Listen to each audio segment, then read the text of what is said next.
We're going to talk about Nike revealing the new LeBron James Innovation Center. So this is a new 85,000 square feet building, features special artwork of LeBron and his mom, and also features everything that Nike needs to create, test, and prototype the newest footwear. So I don't know if you've seen these pictures, Landon, but dude, it is insane. I mean, so overall, it's a really cool concept that LeBron, it did get his own center, and this new piece. I mean, Nike and LeBron, they're a forever partnership. So it makes total sense from Nike's point of view to do that.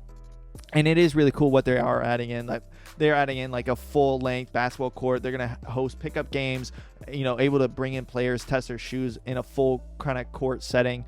And then also like there's a bunch of other stuff for other types of shoes. But my real question that I wanted to bring this up to you, Landon, is you got Nike and LeBron, kind of making this partnership, kind of like similar to the Jordan brand with Jordan, obviously. But then you have Under Armour on the other side with Steph Curry kind of making their Steph Curry brand. Do you see Under Armour kind of doing the same thing when it comes to involving, building out a building or a facility specifically for Steph Curry or naming it after him?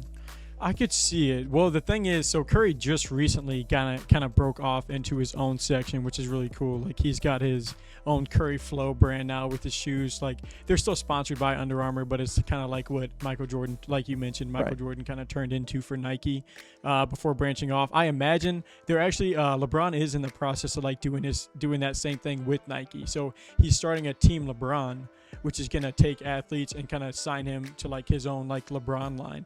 Luka Doncic was supposed to be his first one, and he ended up signing with Jordan. LeBron was like recruiting him, trying to get him to do that, and he ended up signing with Jordan. So, LeBron himself, he is like, I would say he's like the biggest person in the NBA right now who has 1 foot in the NBA and 1 foot deeply invested in his like business life and stuff afterwards. He's a great businessman. He's like invested in like all these different companies. Another person who does a lot of that is Kevin Durant. Kevin Durant's pretty big on that. I know he's been like on Acorn and invested in different. Shaq is amazing at it. Yeah, so I mean, I'm just amazed at kind of what he's able to do off like outside of, I guess it's not outside of basketball because it's all kind of sports related, but like outside of, I mean, a bunch of these dudes in the NBA, they wake up and they breathe whatever team they're on. Right. All they focus on is the playbook, their next matchup, their next this.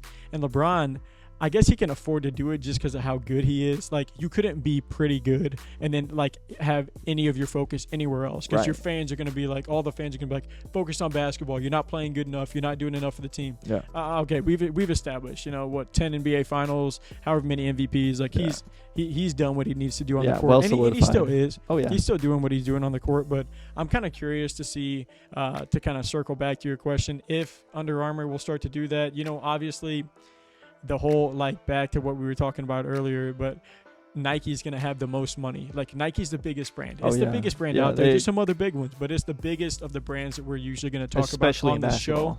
So you can afford to try something new.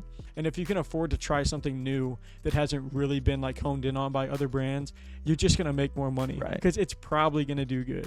Like, it's probably going to be okay. Anyone releases, like, a certain, like, color scheme on their shoe, a university blue for the Skechers, no one cares. Right. University blue, anything Nike and Jordan, everyone cares. They built up their brand name so they can afford to kind of take some risks. And even if it doesn't end up paying off, but in this one, I mean, I'm assuming that it's going to, because it's just kind of like, it's just a facility.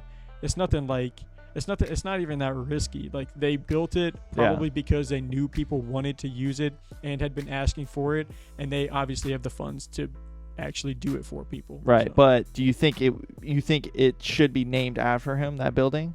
Do you think he owns that and that is his building?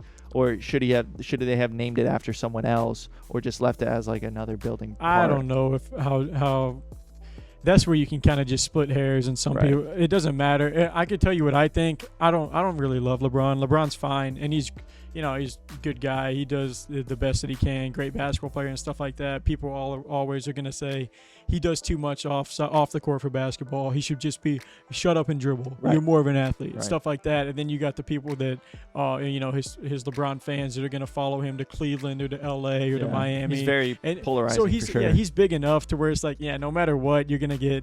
So, I mean, I'm fine with it. I'm not like a LeBron hater, so I'm not going to be someone that's like, oh, LeBron's getting his own thing again. Like, it's really, it makes no major difference to me, to be 100% honest with you. Thanks for watching this clip from the Laced Up Show. If you want to watch the full episode, go ahead and click here, and to subscribe for more sneaker related content, click here. But until next time, peace.